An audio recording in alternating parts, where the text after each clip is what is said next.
In the early days after graduating college, I found myself strapped for cash. I needed a place to live that wouldn't break the bank, so I decided to rent an apartment with a stranger. My new roommate's name was Diego. At first glance, he seemed easy enough to get along with. He had a heavy Spanish accent and kept to himself most of the time. The room I was renting was already furnished, which was a big plus. It had a twin bed tucked in the corner, a decent-sized dresser, a closet, and a TV stand. However, one thing struck me as odd. There were a bunch of stuffed animals sitting on the dresser, most notably a big teddy bear facing the bed. When I asked Diego about the stuffed animals, he let out a loud laugh and explained that his room had the same thing. He suggested that I leave them as they were to respect the landlord's wishes. I found this strange but decided not to press the issue. I spent most of that first day unpacking my clothes and setting up my TV. Diego and I exchanged only a few words before I retired to my room for the night. As I lay in bed watching TV, I heard a faint noise. It was brief, but definitely audible, like some small electronic component. I chalked it up to the old building's creaks and groans and continued watching my show. The next day, Diego was gone when I returned from work. I didn't know if he had a job or where he went, but I assumed he was busy with his own life. That night, while I was getting changed into my pajamas, I heard the same sound again. This time, without the TV in the background, it was much clearer. It was definitely some kind of electronic device, but I couldn't pinpoint its source. I decided to ignore it, attributing it to one of the many quirks of the apartment. The next day, I saw Diego when I got home. He asked me what book I was reading. At first, I was confused by his question. Then he clarified, saying he noticed the book I was reading in my room. My heart skipped a beat. How did he know about the book? I had kept it under my bed. I asked him how he knew, and he casually mentioned that he had to enter my room to retrieve something he had left behind. I asked him, as politely as I could, to refrain from going into my room without my permission. Unfortunately, there was no lock on the door, so I couldn't stop him if I wasn't home. That night, as I reached for my book under the bed, a thought struck me. How did Diego see the book if it was hidden? A creeping feeling of unease settled over me. I glanced around the room, my eyes landing on the big teddy bear on the dresser. It was angled perfectly to face the bed. A scary thought crossed my mind. I got up and walked over to the bear, examining its eyes closely. My heart pounded as I discovered a small camera lens hidden in one of the eye sockets. I felt a surge of anger and fear. I threw the bear into the corner of the room and marched to Diego's door. It was locked. I pounded on the door, shouting his name, but he didn't respond. The light under the door went out, and I knew he was trying to avoid me. I retreated to my room and called the landlord. I explained everything, emphasizing the hidden camera and my discomfort. The landlord surprisingly agreed to void the contract, allowing me to leave immediately. I packed my belongings in a hurry, not caring about the time of night. I loaded my car and drove away, my heart racing the entire time. The landlord never contacted me again to collect money for the few days I stayed there. The events of those days left a lasting impact on me. To this day, I have a phobia of stuffed bears. Whenever I see one, I have to turn it away so it's not facing me. The experience with Diego and the hidden camera haunts me, a constant reminder to be cautious about where I live and who I trust.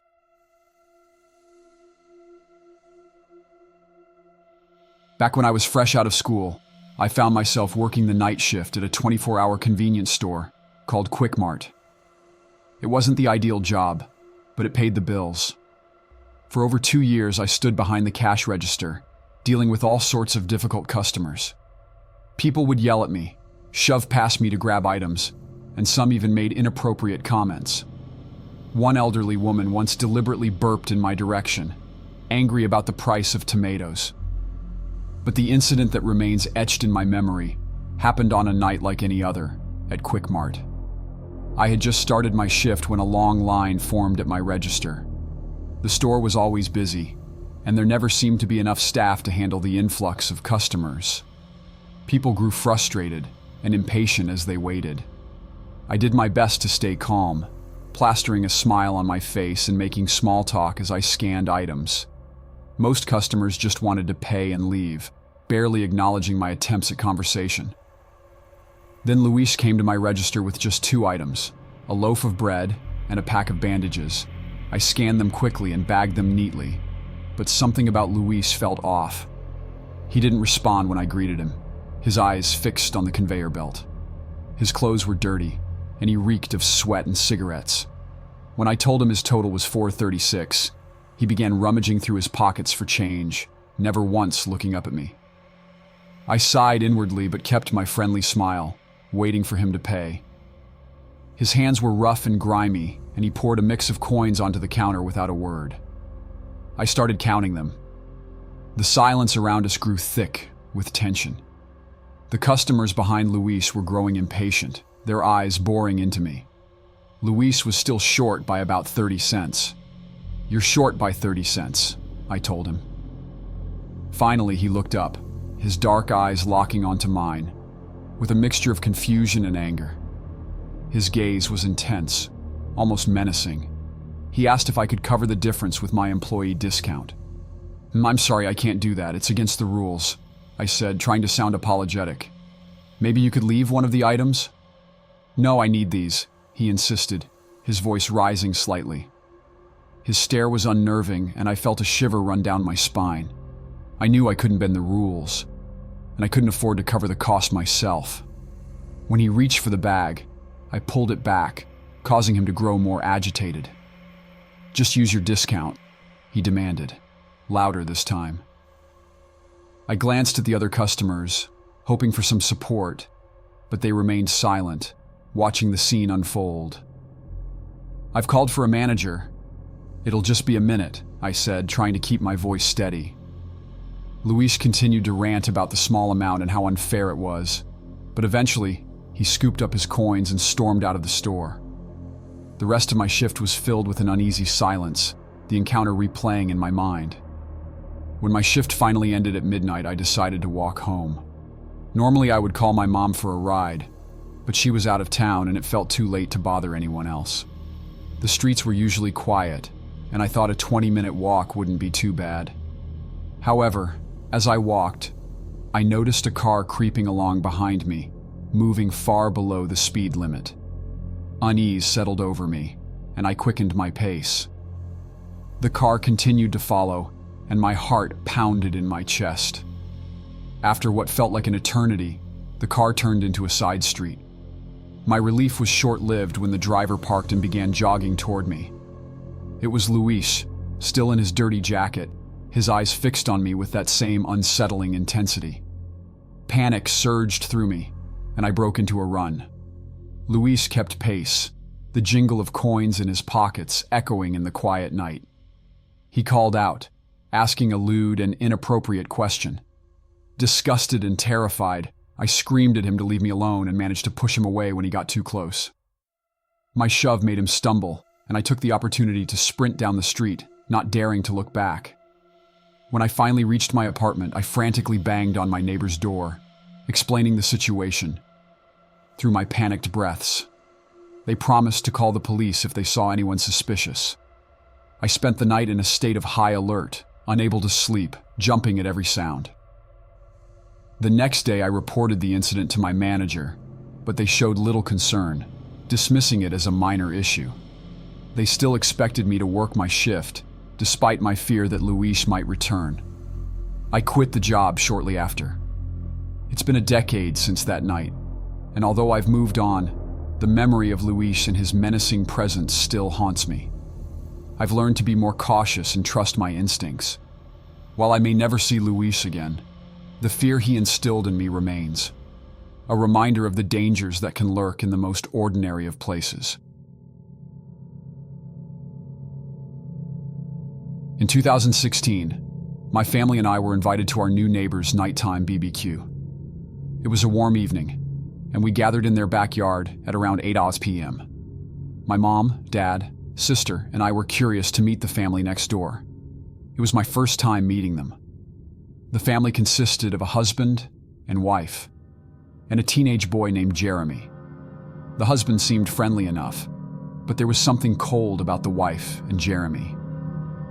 Jeremy didn't speak at all, and he had this way of looking around as if he was lost in his thoughts or somewhere else entirely.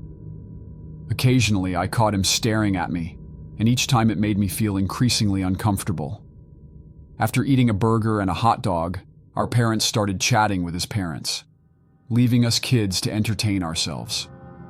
Bored and uneasy, I sneaked back to our house, hoping to escape the strange atmosphere.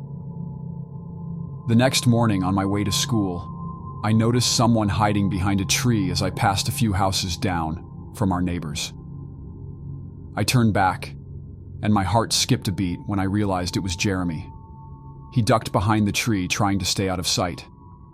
I picked up my pace, my heart pounding. By the time I reached the last block before school, I turned around again and saw Jeremy hiding in a bush, staring at me. I rushed into the school, feeling a wave of relief wash over me.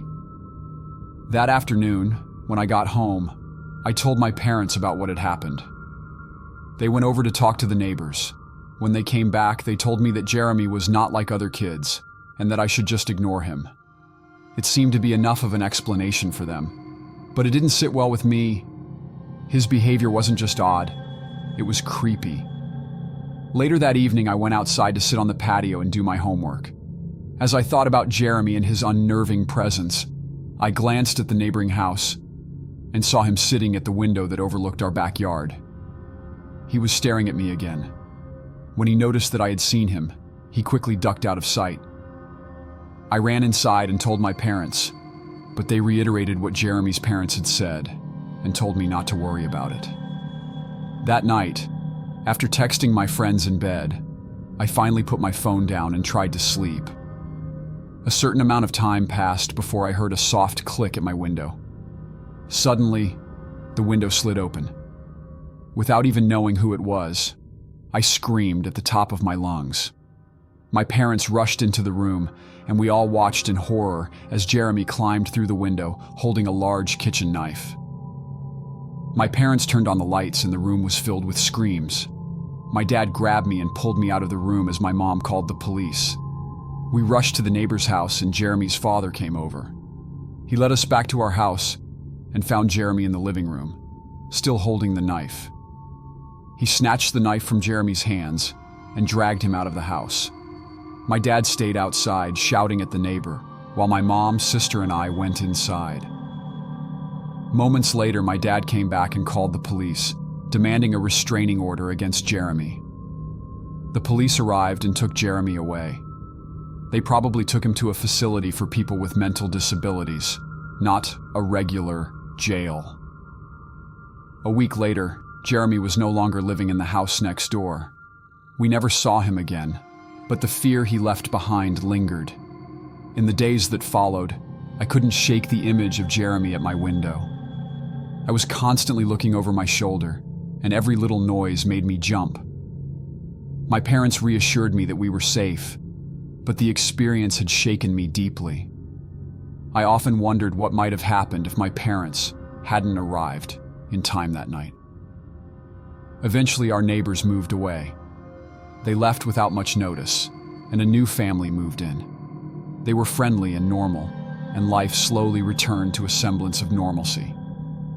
However, the memory of that night and Jeremy's disturbing behavior remained etched in my mind.